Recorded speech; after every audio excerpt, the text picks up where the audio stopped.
Topic हम लोगों ने कवर करा था संज्ञा टॉपिक, और संज्ञा टॉपिक के अंतर्गत हम 3 टॉपिक पढ़ रहे हैं, लिंग, वचन और कारक।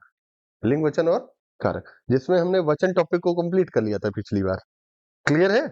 चलो टॉपिक स्टार्ट करेंगे। कारक बहुत आराम से समझिएगा, बहुत आसान तरीके से समझिएगा, कोशिश मेरी रहेगी समझाने की। समझ में आ जाता है तो बहुत बढ़िया।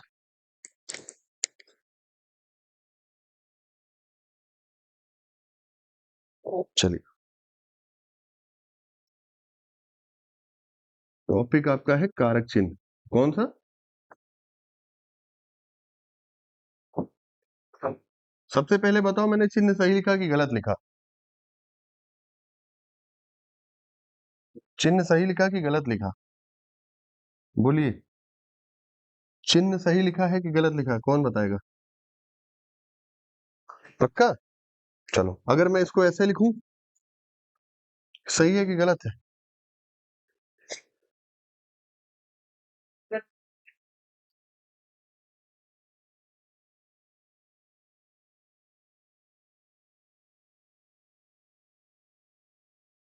सही सर, यही मानिएगा, ठीक है? हाँ में ना जब भी लिखा जाए तो यही, इसको ही शुद्ध रूप में समझिएगा। हाँ बनाइएगा और उसमें कौन सा? ना। तो ये चिन्ह जो लिखा रहता है ये सही है, यही रूप सही है। चलो वर्तनी आएगी उसमें बताऊंगा, पहले यही समझते हैं। हाँ, हलंत के साथ। ठीक, तो बात तो वही किया है मैंने। ना को अंदर लिखे मिला के, या हलंत के साथ लिखे, ऐसे लिख देते केवल, है ना? केवल ऐसे लिख देते हैं, तो ये सही है। चलो ठीक है, वर्तनी पढ़ना तब देख लेना, बता दूंगा, अभी परेशान मत होइएगा। गलत है, ठीक है। चलो देखते हैं सर कारक चिन्ह है क्या, एक एक चीज को हम आराम से समझते हैं। और ये कहीं ना कहीं समास पढ़ाया होगा तो वहां पे मैंने ये चीज आपको बताई होगी। जब समास पढ़ाया था, तत्पुरुष समास, वहां पर मैंने ये इसके बारे में कुछ बताया होगा। फिर से देख लेते हैं क्या है। सर अगर मैं इसकी बात करूं, ये जो शब्द लिखा है चिन्ह, है ना, इसका मतलब क्या होता है? इसका मतलब होता है एक प्रकार का संकेत या प्रतीक, यही ना? चिन्ह का मतलब संकेत या प्रतीक। सर ये क्या लिखा है? इसका काम होता है सर जोड़ने का या विभाजन का, दो ही काम होता है। संयोजक का काम क्या होता है? पदों को जोड़ना या विभाजन करना। सर जो लिखा है उसी से हम बना लेंगे। ये क्या लिखा है? सर कारक का मतलब एक प्रकार का मीडियम भी होता है या कारण भी होता है, माध्यम भी होता है और कारण भी होता है। चलो देखो क्या कह रहा है, क्या कह रहा है, बोल तो सकते हो। ऐसे संकेत या ऐसे जो क्या कर रहे हो, किसको? माध्यम का मतलब सर क्या? मीडियम। माध्यम का मतलब क्या? मीडियम का मतलब एक साइड इधर होगी, एक साइड इधर होगी। अरे माध्यम क्या होता है सर? माध्यम मतलब बीच का, एक साइड इसके इधर भी हो सकती है, एक साइड इसके। मीडियम तो यही होता है ना, दोनों तरफ साइड हो उसके बीच की बात कर रहे हैं। तो सर कह रहा है ऐसे संकेत होंगे या ऐसे प्रतीक होंगे जो जोड़ रहे होंगे एक माध्यम को दूसरे माध्यम से। एक माध्यम को दूसरे माध्यम से जोड़ने वाले संकेत या प्रतीक जो होते हैं उनको हम क्या कहते हैं? कारक चिन्ह कहते हैं। हाँ, सोच रहा है क्या बोलते हैं, 1,000 रुपया डालो अपने खाते में भाई, भरना दे दे। ठीक।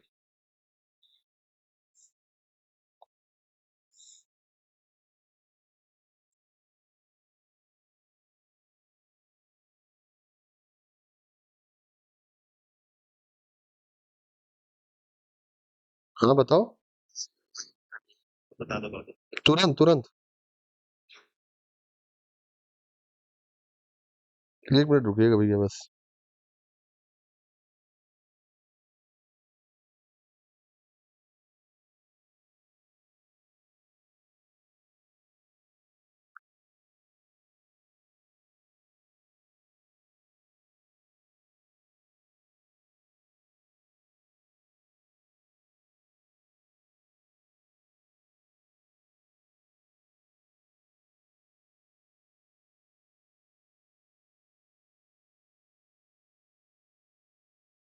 चलिए, लिखा है ऐसे संकेत या ऐसे प्रतीक जो क्या कर रहे हो, जोड़ते हो एक माध्यम को किससे, यानी एक माध्यम को दूसरे माध्यम से जोड़ने वाले संकेत या प्रतीक को क्या कहते हैं? यही तो बोल रहा है। तो सर कहने का मतलब है सर एक माध्यम क्या होगा, दूसरा माध्यम क्या होगा, ये बात तो हमें समझ में आ रही है, जोड़ते होंगे। किसी भी प्रकार का कोई संकेत या प्रतीक या चिन्ह होगा। लेकिन ये सर जो लिखा है ये क्या हो सकता है? चलो देखते हैं क्या हो सकता है। सर जैसे मैंने कुछ भी लिखा, मैंने लिखा पेन से लिखा, ध्यान से सुनना। रुको, एक सिंपल देखते हैं। मैंने लिखा पत्र लिखा गया, क्या बोला? ध्यान से सुनना मेरी बात को। फिर मैंने कहा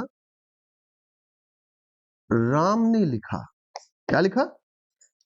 आप मुझे दोनों वाक्यों में एक कॉमन चीज बताइए, क्या है? लिखना। दोनों में क्या है? यानी यहां भी कॉमन में क्या है? क्रिया। अरे है कि नहीं है? यहां भी क्या है? यानी हम दोनों वाक्य देख रहे हैं, इसमें हमें एक माध्यम मिल गया जो फिक्स है, वो क्या है? क्रिया। क्या है सर? यहां पर जो देख रहे हैं ये क्या है? लिखा गया का प्रभाव किस पर पड़ा? तो सर जिस क्रिया का प्रभाव जिस पर पड़ता है उसको हम क्या बोलते हैं? क्या बोलते हैं? और काम करने वाले को क्या बोलते हैं?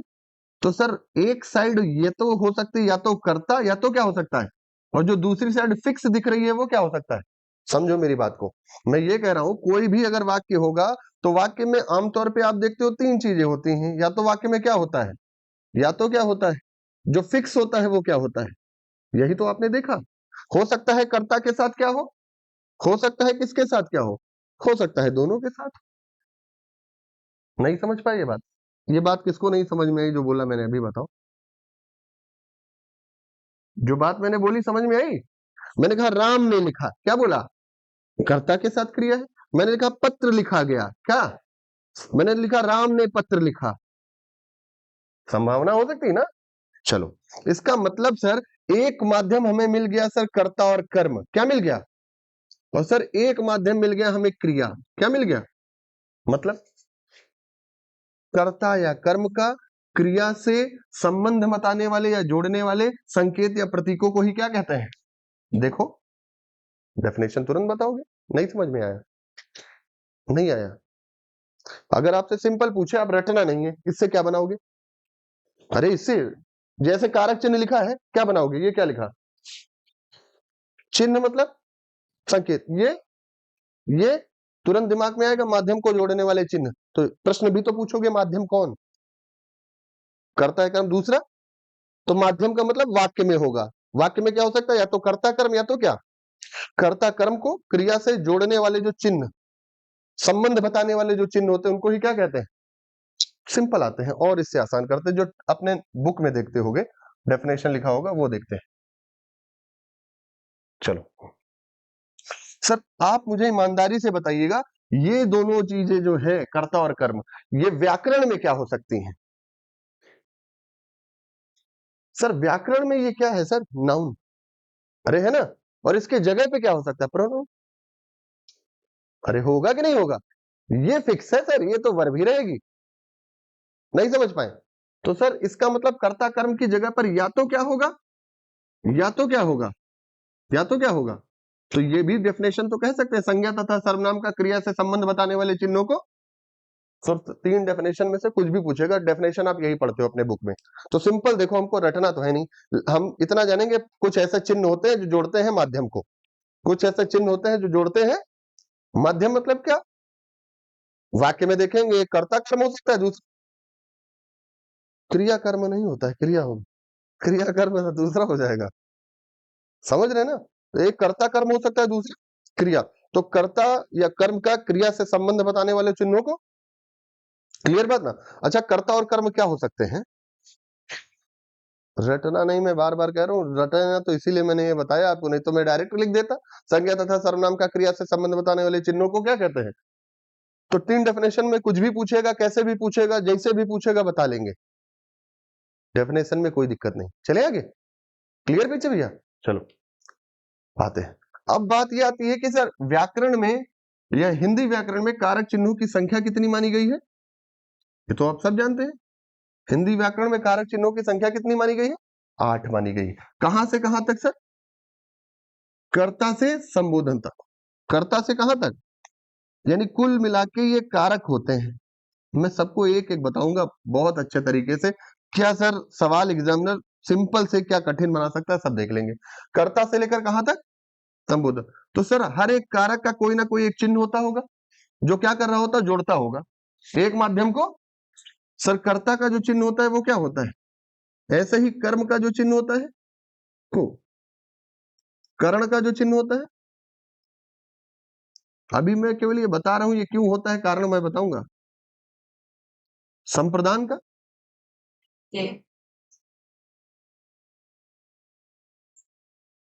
कंडीशन भी बताऊंगा इसमें क्या ये हो सकता है, देखेंगे। अपादान का, अपादान का भी से होता है, लेकिन किन किन स्थितियों में होता है, अलग के अलावा भी कुछ होता है, तो वो भी देखेंगे।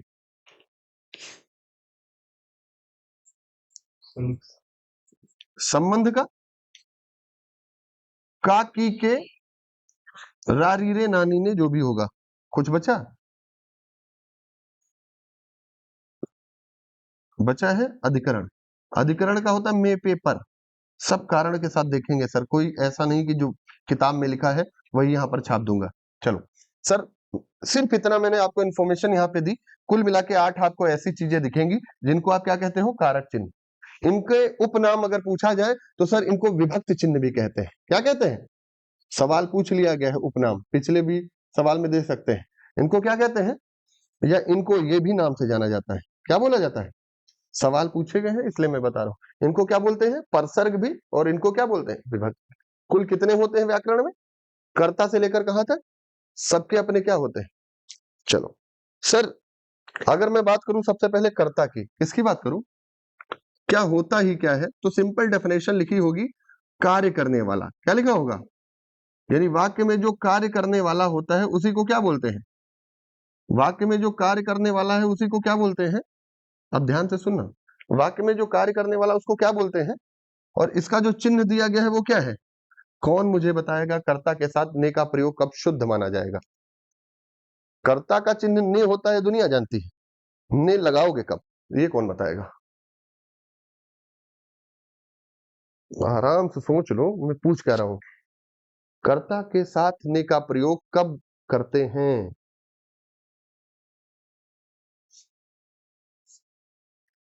वाक्य में कर्ता होगा ये तो क्लियर है, क्या जरूरी है ने लगे? किस स्थिति में कर्ता के साथ ने का प्रयोग होता है और ने का प्रयोग शुद्ध माना जाता है?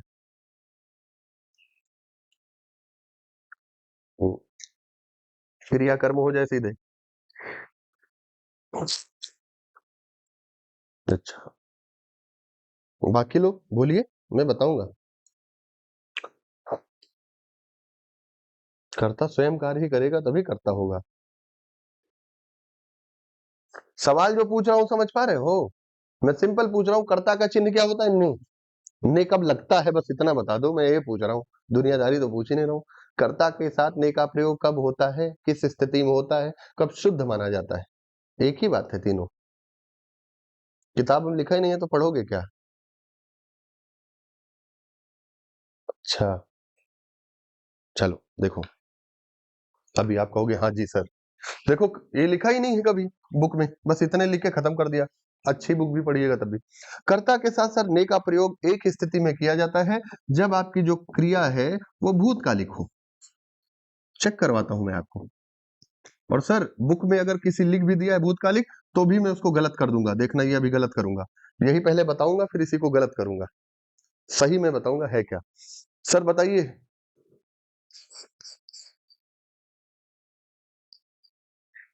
सही है या गलत है, ईमानदारी से बताइए, वाक्य सही है या गलत है? क्यों, कर्ता ने तो काम किया, कर्ता ने काम किया कि नहीं किया? अरे भाई, तो राम लिखता है कि राम ने लिखता है, ने का प्रयोग गलत हुआ।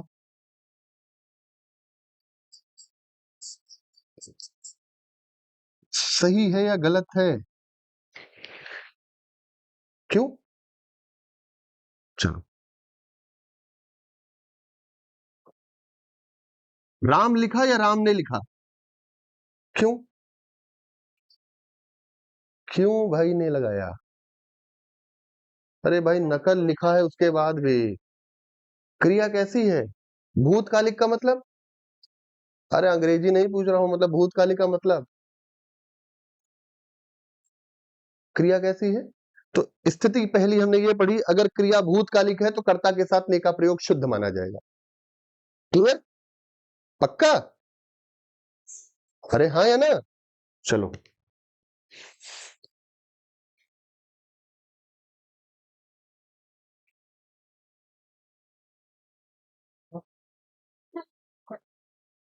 बताओ क्या सही होगा? क्यों? अभी तो आप कुछ कह के गए हो क्रिया भूतकालिक हो, तब तो गलत हो गया। सोचो कौन दिमाग लगा सकता है, देखते किसका दिमाग आगे जाता है। सब कुछ बोर्ड पे लिखा है, बहुत बढ़िया। देखिए ये आपके बीच में ही बैठा एक व्यक्ति बोल दिया। यही होता है दिमाग, यही होता है सिलेक्शन के पास सबसे दूर। दिमाग कितना आगे आपका जाता है, जरूरी नहीं यही सवाल से, बस ये है कि आपकी सोच कितनी जल्दी गई कहाँ पे। बस देखिए सर, कहने का मतलब किताब इतना लिखता है, मैंने बार बार कहा था मैं गलत कर दूंगा। क्रिया भूतकालिक हो, लेकिन ध्यान रहे क्रिया भूतकालिक के साथ कैसी हो, भूल कर भी क्या ना आ जाए। अब जो कुछ कहो अब सब सही होगा। देखो सकर्मक अकर्मक जानते हो? अरे जानते हैं कि नहीं सकर्मक अकर्मक? सकर्मक अकर्मक है नहीं पता है? चलो देख लो, यहाँ पे दिखा देता हूँ, सिंपल बात समझना। सा प्लस कर्म क्या लिखा है, यानी कर्म की क्या हो, और ये क्या लिखा है। आप लोग अधूरा बोल रहे थे, कोई कह रहा था सर कर्म होना चाहिए, क्या होना चाहिए, कर्म तो होना चाहिए, लेकिन उसके साथ साथ क्या, भूतकालिक क्रिया भी होनी चाहिए। क्रिया कैसी हो, भूतकालिक हो, और भूतकालिक क्रिया के साथ किसकी उपस्थिति हो, कर्म की उपस्थिति हो, कर्म का साथ होना। सकर्मक का मतलब कर्म साथ में हो, अकर्मक का मतलब समझ रहे हैं ना। अब मैं कहूं राम ने लिखा तो दिमाग आएगा ना, क्या लिखा, पत्र वत्र, कि सिंपल मतलब ये समझ लो, ऐसे समझो, इसका मतलब आगे मैं बताऊंगा। जहां भी आपको कर्ता दिखे ना, कर्ता के बाद क्या या किसको लगा देना, क्या लगा देंगे, और क्या या किसको लगाने पर वाक्य में उत्तर डायरेक्ट या इनडायरेक्ट, प्रत्यक्ष या प्रत्यक्ष रूप से मिल जाता है तो क्रिया कैसी होगी, नहीं मिलता है तो। अब चलो मैं सिंपल लिखता हूं, दोनों वाक्य लिखता हूं। मैंने लिखा राम ने लिखा, क्या लिखा है, और मैंने लिखा राम पत्र लिखता है, क्या लिखा है। अब दोनों वाक्य को ध्यान से पढ़ो, कर्ता के बाद क्या या किसको लगाओ, राम ने कुछ ना कुछ लिखा होगा, लिखने की बात है, इनडायरेक्ट मतलब ये आ रहा है उसने लिखा है, तो कोई आर्टिकल, कोई न्यूज़पेपर, कुछ लिखा होगा, इनडायरेक्ट बात है। दूसरा देखो, इसमें क्या या किसको लगाओ कर्ता के बाद, राम क्या लिखता है, क्या लिखता है, डायरेक्ट ही मीनिंग मिल गई इसमें, मिल गया ना। तो जब क्या या किसको लगाकर, जैसे मैंने कहा राम खाता है, क्या बोले, तो दो सवाल आप पूछोगे, राम कुछ ना कुछ खा रहा होगा, यानी मैंने सिंपल का राम आम खाता है, क्या बोला है, राम क्या खाता है। तो डायरेक्ट या इनडायरेक्ट अगर उत्तर मिल जाता है वाक्य से क्या या किसको लगाकर, तो क्रिया क्या होती है। चलो अभी इस वाक्य में मैंने लिखा था राम हंसा, इसको मैं और अच्छा बना देता हूं, क्या या किसको लगाकर उत्तर कैसे भी निकाल दो इसमें। राम क्या हंसा मिलेगा, राम किसको हंसा, राम कैसे हंसा, कैसे से तो हमको मतलब ही नहीं है, हमें मतलब किससे, सिर्फ दो कर्ता के बाद क्या या किसको लगाकर प्रश्न पूछ लेंगे, क्रिया सकर्मक अकर्मक निकल आएगा। तो एक चीज हमने मोटी बात ये सीखी, ये आगे आएगा मैं बताऊंगा, वो छोड़ दो। आपने ये बताया कर्ता के साथ क्या लगता है, क्या लगता है, और कार्य करने वाले को क्या कहते हैं। कर्ता के साथ ने का प्रयोग किस स्थिति में होगा, अकर्मक में कर्ता के साथ ने का प्रयोग, क्लियर बात। इसके बाद हम देखेंगे सर ने का प्रयोग मतलब कर्ता के साथ, सॉरी क्या कर, ये क्या है यार, क्या कर्ता के साथ ने का ही प्रयोग होता है, क्या अन्य भी चीज कारक चिन्ह है उनके साथ कर्ता का प्रयोग हो सकता है, बताएगा कोई, कोई ऐसी स्थिति है जिसमें कर्ता हो और कर्ता के साथ अन्य कारक का भी प्रयोग हो सके।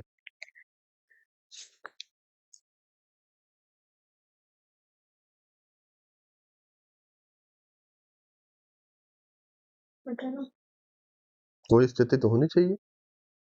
वाच्य वगैरह पढ़े हो, कृतवाच्य, कर्मवाच्य, भाववाच्य, वाइस, एक्टिव एंड पैसिव, तो उसमें तो देखेंगे अभी होगा।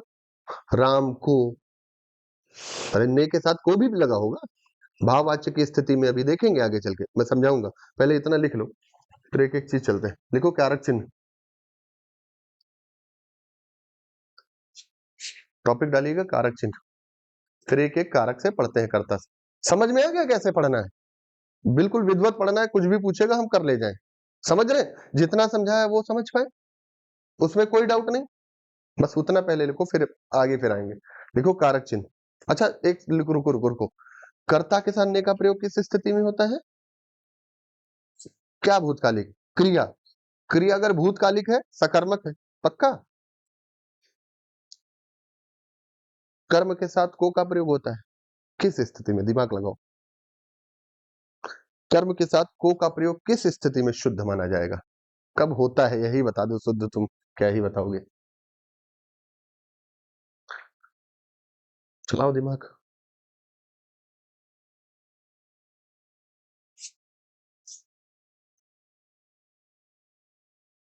अपना अपना दिमाग लगाओ, दो दिमाग नहीं चलाओ, अपना अपना। जो पूछ रहा हूं ये क्या पूछ रहा हूं समझ में आ रहा है? समझ रहे ना? कर्ता के साथ ने कैसे लगा था ये समझ में आया? तो कर्म के साथ को का प्रयोग किस स्थिति में शुद्ध होगा, कब का लगाओगे? हाँ सर, पूरा हो रहा है आपका, एक तो कारक चिन्ह भी पढ़ रहे हो और वाक्य शुद्ध अशुद्ध भी पढ़ रहे हो।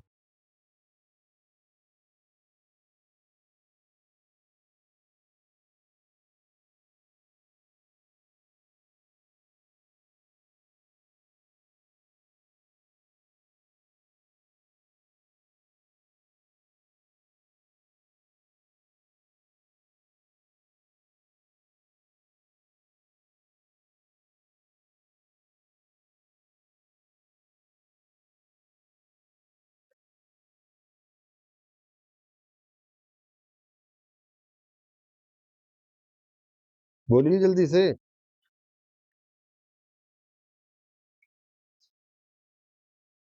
बोलो। नहीं पता? चलो, किसी को नहीं पता? तो सर कर्म के साथ भी को का प्रयोग होता है, और कर्म के साथ को का प्रयोग तब होगा जब कर्म आपका किस स्थिति में हो?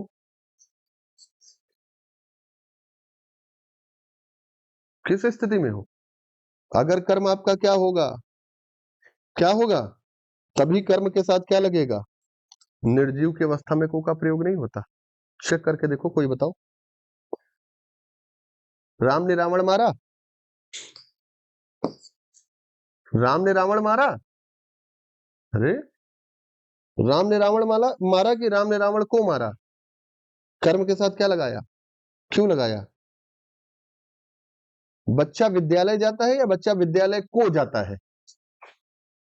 अच्छा, कि विद्यालय को जाता है, तो यानी विद्यालय के साथ को का प्रयोग क्यों? याद रखिएगा, ये सही गलत पढ़ने में आपको लगेगा कि हाँ हम सही लगा रहे हैं, लेकिन थोड़ी सी गलती आपका सब कुछ बर्बाद करेगा। फिर विद्यालय जाता है कि विद्यालय को जाता है? सांप मारा कि सांप को मारा?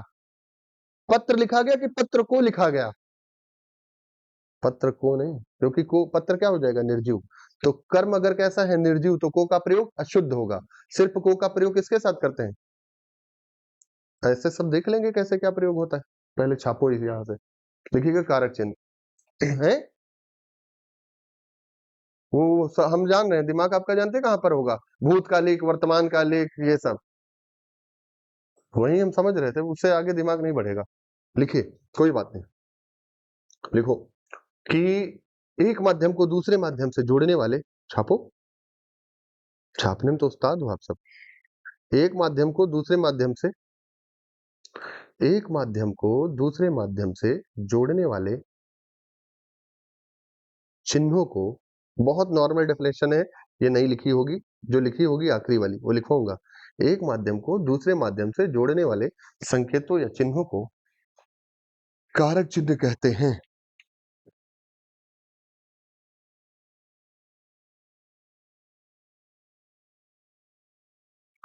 कारक चिन्ह कहते हैं, ठीक है? कारक चिन्ह कहते हैं, लिखा। अथवा कर्ता या कर्म का क्रिया से संबंध बताने वाले चिन्हों को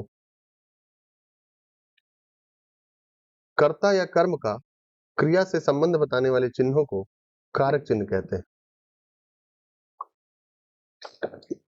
करता है क्रिया से संबंध बताने वाले चिन्हों को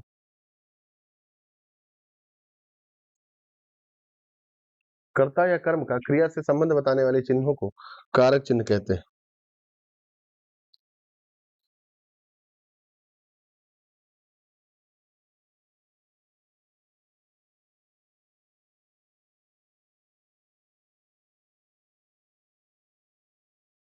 क्या लिखा?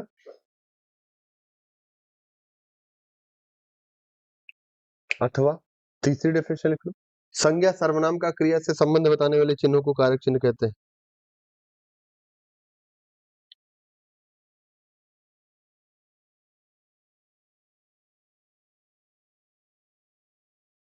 संज्ञा सर्वनाम का क्रिया से संबंध बताने वाले चिन्हों को कारक चिन्ह कहते हैं। डेफिनेशन एक ही है।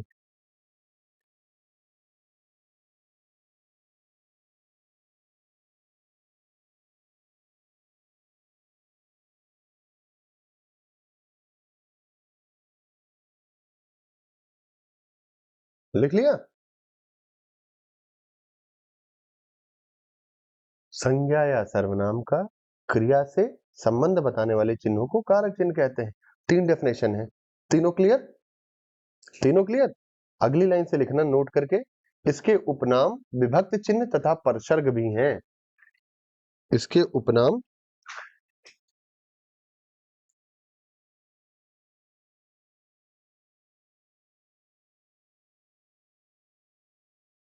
विभक्त चिन्ह तथा परसर्ग भी हैं।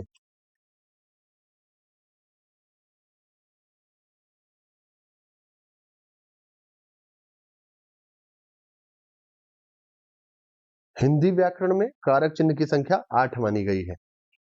ये बोर्ड पे जैसे लिखा इसको पहले एक इंडेक्स में बना लेना ऐसे, फिर एक एक करके पढ़ेंगे। हिंदी व्याकरण में कारक चिन्ह की संख्या 8 मानी गई है। ऐसे बना लो बोर्ड पे जो लिखा, बढ़िया साफ साफ। कर्ता ने कर्म को करण से संप्रदान के लिए अपादान से अलग संबंध काकी के अधिकरण में पेपर संबोधन हे हो अरे।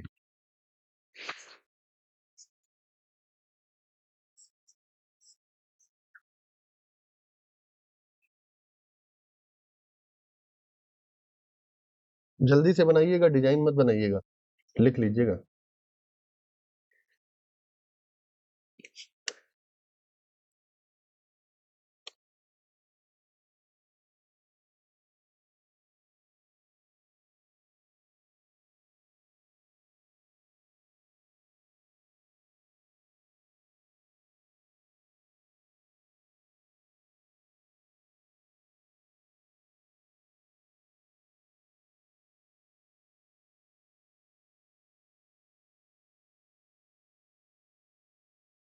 ज्यादा नहीं बताऊंगा, देखिए टेट के हिसाब से बताऊंगा, समझ रहे हैं ना, जितना टेट में आ सकता है। नहीं तो है तो बहुत कुछ बताने का इसमें, वो को और ये सब नहीं बताऊंगा, वो वाच जाएगा, समझ जाओगे।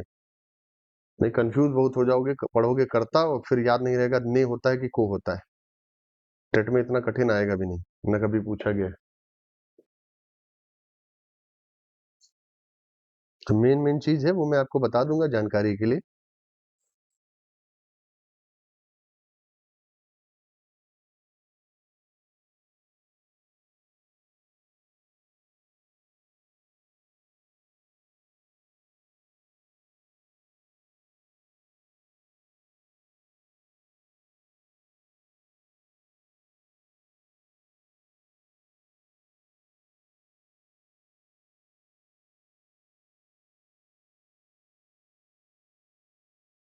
लिख लिया?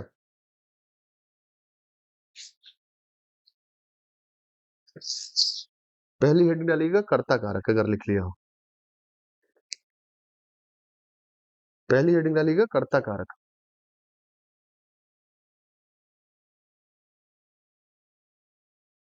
कर्ता कारक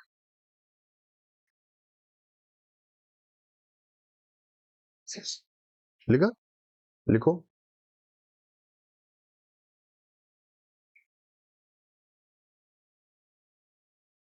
क्योंकि वाक्य में जिससे यह ज्ञात हो, इसमें लिखिएगा वाक्य में जिससे यह ज्ञात हो क्रिया किसके द्वारा की गई है। वाक्य में जिससे यह ज्ञात हो क्रिया किसके द्वारा की गई है। वाक्य में जिससे यह ज्ञात हो क्रिया किसके द्वारा की गई है। क्रिया किसके द्वारा की गई है। ठीक है, अर्थात कार्य करने वाले को ही कर्ता कहते हैं। दोनों एक ही बात है। अर्थात कार्य करने वाले को कर्ता कहते हैं। इसका विभक्त चिन्ह या परसर्ग ने होता है।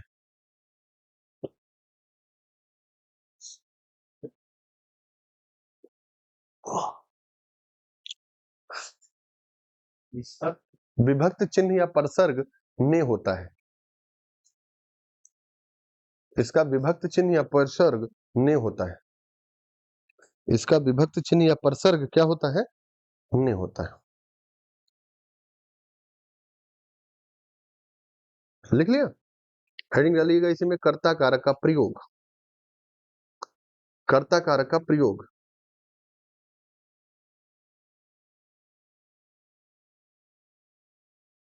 दो पॉइंट बना लो, परसर्ग के साथ और परसर्ग के बिना। होता है कि नहीं होता है। क्या मतलब इसका, इसका क्या मतलब जो लिख रहे हो, मतलब ने के साथ भी होता है, ने के दो।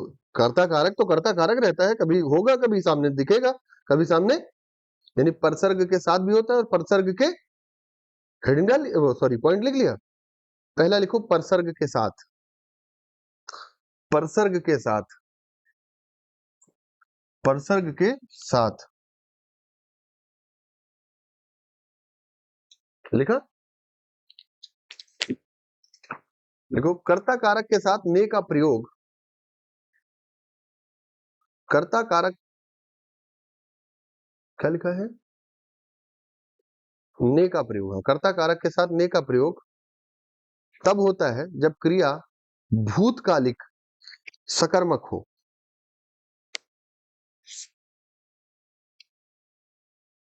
जब क्रिया क्या हो, भूतकालिक और सकर्मक हो।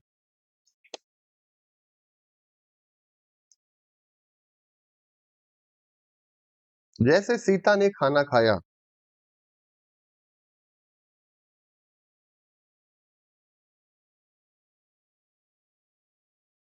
सीता ने खाना खाया, क्या क्रिया भूतकालिक है, कार्य का होना पाया गया है ना, और उसके साथ क्या खाया, सकर्मक भी है। समझ गए।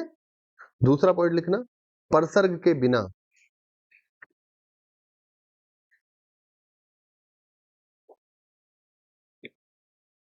लिखो यदि क्रिया भूतकाल में हो,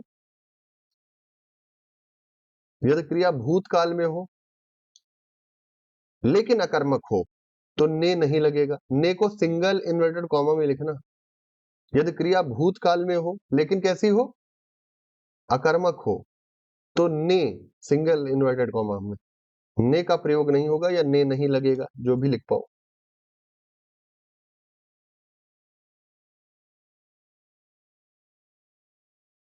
समझ गए ये बात, छूट गया कुछ, क्या छूटा बताइए, फिर से याद नहीं रहेगा आप बताइए, तो मैं अपने मुझसे बोल रहा हूं।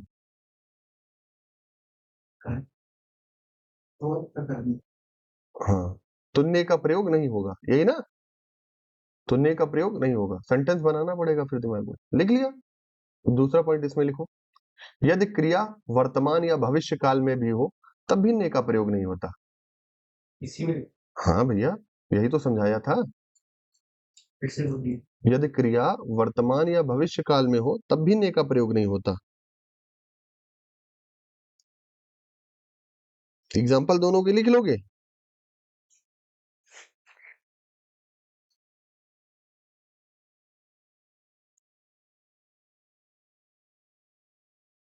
यदि क्रिया वर्तमान या भविष्य काल में हो तब भी ने का प्रयोग नहीं होता। ये तो अपने मन से लिख सकते हो, समझाने के बाद लिखवा रहा हूं। तब भी ने का प्रयोग नहीं होता। जैसे राम लिखता है राम सो गया, दो वाक्य, एक में भूतकालिक है लेकिन क्या है, अकर्मक है। राम सो गया लिख लेना, भूतकालिक अकर्मक। ब्रैकेट में, और राम लिखता है वर्तमान काल में है, तो दोनों स्थिति आपने देख ली कि परसर्ग के साथ और परसर्ग के बिना नहीं होता है। तो कोई लिख लो, राम लिखता है, कुछ भी जरूरी थोड़ी।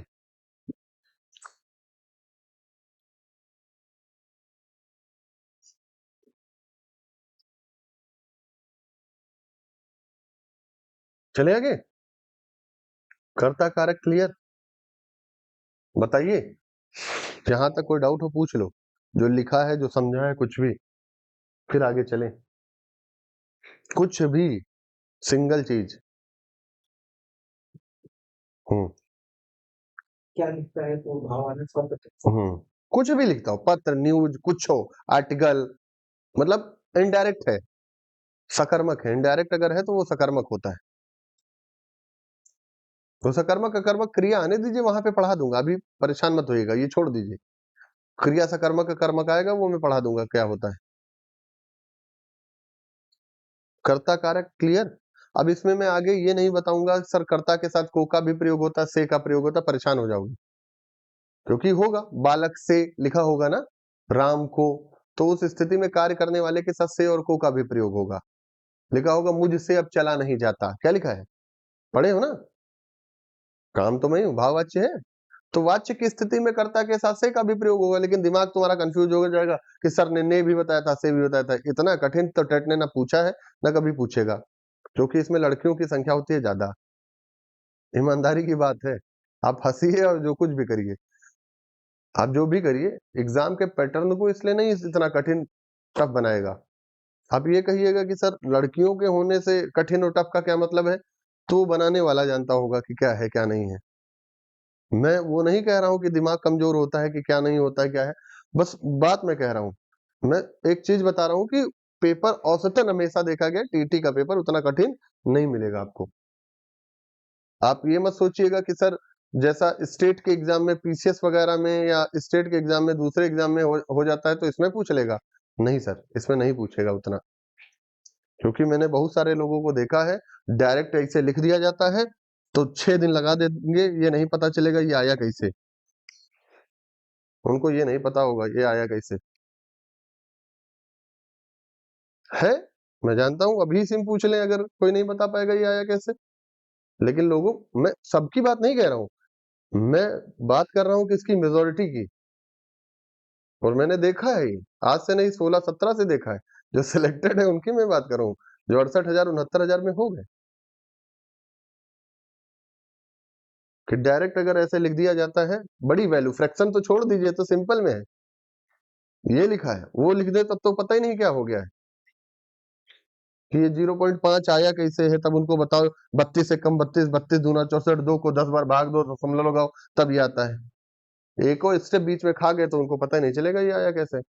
तो मैं इसलिए बता रहा हूँ, जो मैं सोचता हूँ और एग्जामिनर भी समझ लीजिए सोचता बिल्कुल वैसा है, इसलिए उतना कठिन आप में नहीं बनाता है पेपर। आप मैथ के पेपर को देखिए, उसी में आप, या किसी को भी देखिए, जीएस को देखिए, कुछ भी हो, सवाल जैसे आते हैं, मैंने सब कुछ देखा है कि झटके से गर्दन अपनी कौन हिलाती है, मैना गौरैया की क्या है क्या है। ईवीएस पढ़े हो, सवाल आया हुआ है, नहीं पढ़े हो, सीटेट में पहले ही लाइन में है भाई, वाह। पेपर मैंने बीएड बीटीसी नहीं किया, मुझे पता है, यही आया है। अब सोचिए, ये सवाल आते हैं, झटके से अपनी गर्दन कौन हिलाती है, मैना गौरैया कौन है, क्या बताया जाए। चलो, सीटेट में आता है, ईवीएस तो है, ईवीएस में कुछ भी आ सकता है।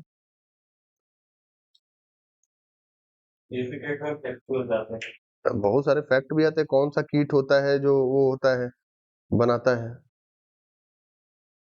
उसका एक सवाल आता है, उस यूपी टेट में वो भी पूछा गया है। सवाल ईवीएस के बहुत कठिन नहीं होते सर, ऐसे ही सवाल सिंपल होते हैं, आपसे ईवीएस में ये सब नहीं पूछ लेगा। हाँ, ये सारी चीजें समझिएगा, क्लियर बात है। तो सर कर्ता कारक क्या है, ये क्लियर, कोई दिक्कत नहीं है। आगे देखिएगा, सर कर्म कारक का मतलब क्या है या कर्म का मतलब क्या है, वो पहले समझ लो, दो बातें मैंने आपको बताई हैं। सर कर्म का जो मतलब होता है ये क्या होता है, फिर से समझो। सर कर्म का मतलब होता है डेफिनेशन जो आपको बुक में मिलेगी वो ये लिखा होगा, क्रिया का फल जिस पर पड़े। बुक में यही लिखा है। तो मैं आपको बताता हूं ये है क्या। क्रिया का फल जिस पर पड़े उसको हम क्या कहते हैं सर? कर्म कारक। क्या बोलते हैं? तो फल का मतलब एक प्रकार से आप इफेक्ट बोल सकते हो, फ्रूट नहीं है सर ये। इफेक्ट मतलब बोल सकते हो क्या? प्रभाव। क्रिया का प्रभाव जिस पर पड़ता है उसको क्या कहते हैं? कर्म। प्रभाव का मतलब क्या है? सिंपल समझो, एक प्रकार से क्रिया को जो झेले, क्रिया के प्रभाव को जो झेलता हो, क्रिया के प्रभाव को जो भी झेलता हो, क्रिया जो भी है उसके प्रभाव को जो झेले, उसी को हम क्या कह देंगे? दिखाता हूं मैं आपको।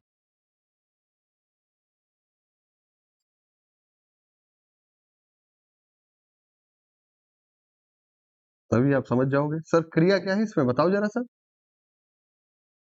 कौन है? बात किसकी हो रही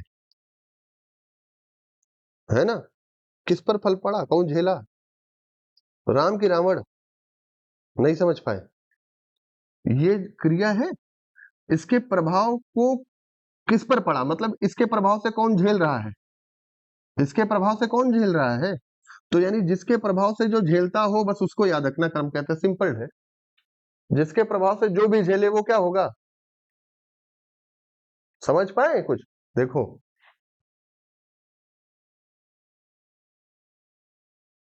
बताओ क्रिया क्या है भाई? कौन झेला इस बार? किसके प्रभाव से? लिखा क्या गया भाई? समझे कि नहीं है? यानी जो कुछ भी है लिखा गया क्या है? पत्र। यानी जो पूरा का पूरा इसकी डिपेंडेंसी किस पर आ रही है? यानी क्रिया के प्रभाव को जो कोई भी झेलता है वही क्या कहलाता है सर? कर्म कहलाता। सिंपल डेफिनेशन ये समझना, क्रिया का फल जिस पर पड़े, क्रिया के प्रभाव को जो पूरा झेले, क्रिया को जो झेलता हो उसको हम क्या कहते हैं? और इसका सिंपल जो चिन्ह होता है वो क्या होता है सर?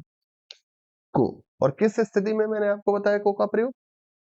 अगर कर्म आपका कैसा है? सजीव, तभी कर्ता के साथ, सॉरी, कर्म के साथ क्या लगाओगे? को। अन्यथा को का प्रयोग अशुद्ध होगा, नहीं आप लगाओगे, वो छिप जाएगा।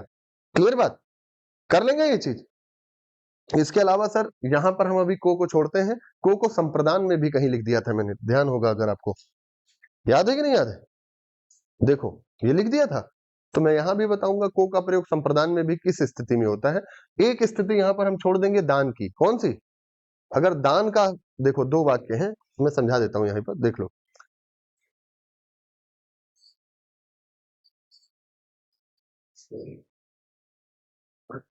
ऐसे ही वाक्य आप में आते हैं, इससे कठिन न सरल कुछ नहीं।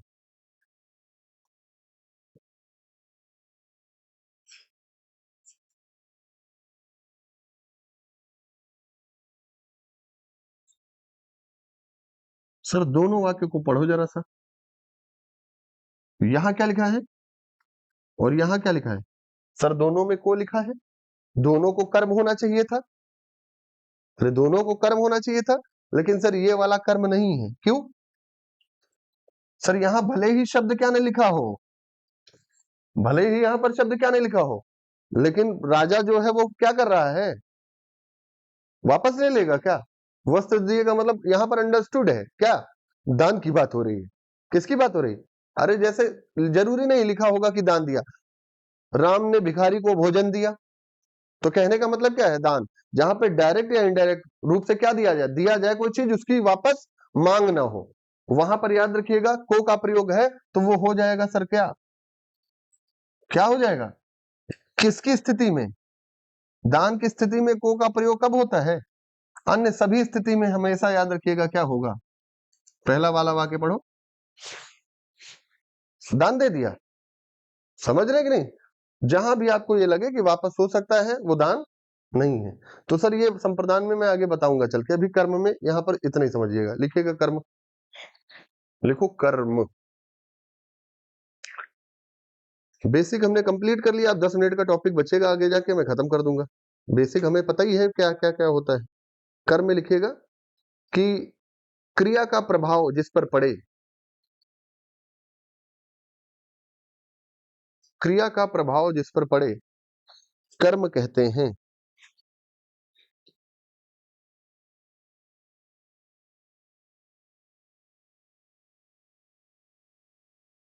कुछ नहीं? कर्म कहते हैं। इसका परसर्ग को होता है। को सिंगल इन्वर्टेड कॉमा में लिखना। इसका परसर्ग को होता है। नोट करके लिखो, बहुत छोटा। को का प्रयोग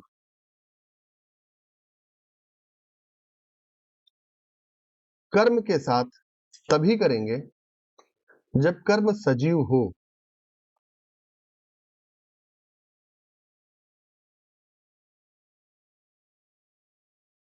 कर्म सजीव हो। निर्जीव की अवस्था में को का लोप हो जाता है।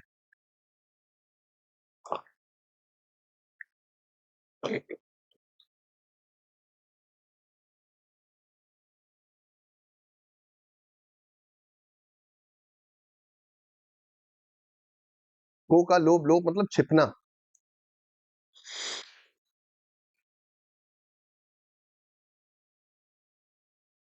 जैसे सीता ने बच्चे को किताब दी। बच्चे को अंडरलाइन कर देना। सीता ने बच्चे को किताब दी।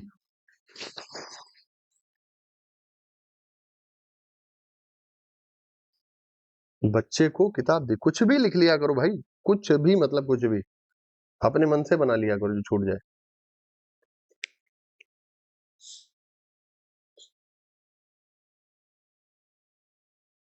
लिखा? दूसरा कोई लिख लो। राम पत्र लिखता है। यहां पत्र को नहीं होगा। अब दोनों में ये आपकी जिम्मेदारी है, आप कैसे लिखते हो। ऊपर वाले में कैसे समझते हो, नीचे वाले में लिख लेना कि कर्म निर्जीव है इसलिए को का प्रयोग नहीं हुआ। ऊपर वाले में कर्म सजीव है इसलिए को का प्रयोग हुआ है। ये आप अपनी भाषा में लिख लेना जैसे समझ पाना।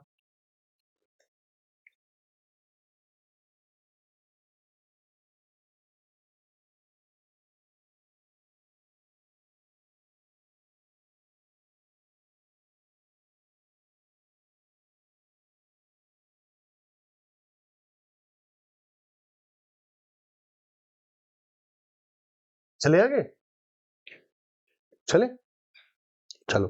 अगला जो हम पढ़ेंगे वो क्या पढ़ेंगे? करण। लिख रहे हैं कुछ? चले आगे, चलो। अगला जो है वो हमारा क्या है? करण कारक। कौन सा? और करण का जो चिन्ह होता है वो क्या होता है, जिसको हम क्या कहते हैं? के द्वारा। सबसे पहले हम ये देखते हैं करण होता क्या है। देखो सिंपल सी बात, आपकी जो क्रिया होगी जब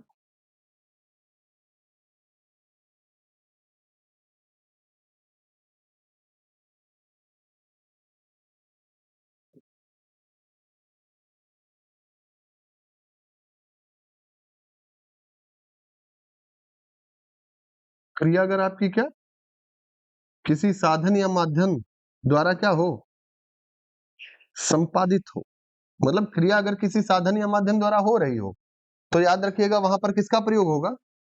करण कारक का। और चिन्ह क्या लगाओगे या क्या लगाओगे? सिंपल समझना मेरी बात को, मैं क्या कह रहा हूं। मैंने कहा बस से गया, क्या लिखा? यार बस से गया, क्या लिखा है? क्रिया है इसमें। क्रिया क्या है? क्या हुआ? हुआ क्या इसमें? क्रिया जो है वो क्या है? किसी साधन का मतलब मीडियम, ना कि गाड़ी घोड़ा। समझ रहे हैं ना? साधन का मतलब क्या है? माध्यम, मीडियम। क्रिया जो है किसी साधन द्वारा संपादित हुई। नहीं समझ पा रहे हैं? क्रिया जब किसी साधन द्वारा संपादित होगी तभी किसका प्रयोग होता है? से का प्रयोग। सिंपल, कुछ भी लिखो। देखो क्रिया समझो पहले क्या है, बस। क्या लिखा है? क्रिया क्या है? क्रिया किस साधन द्वारा हुई? समझ रहे कि नहीं? जब क्रिया किसी साधन द्वारा होती है, संपादित होती है, तब वहां पर किस कारक का प्रयोग होता है? से का अर्थ क्या होगा? देखो समझ रहे हैं कि नहीं? से का अर्थ भी क्या निकलेगा? के द्वारा। तो जब क्रिया किसी साधन या माध्यम द्वारा संपादित हो वहां पर से का प्रयोग क्या होगा?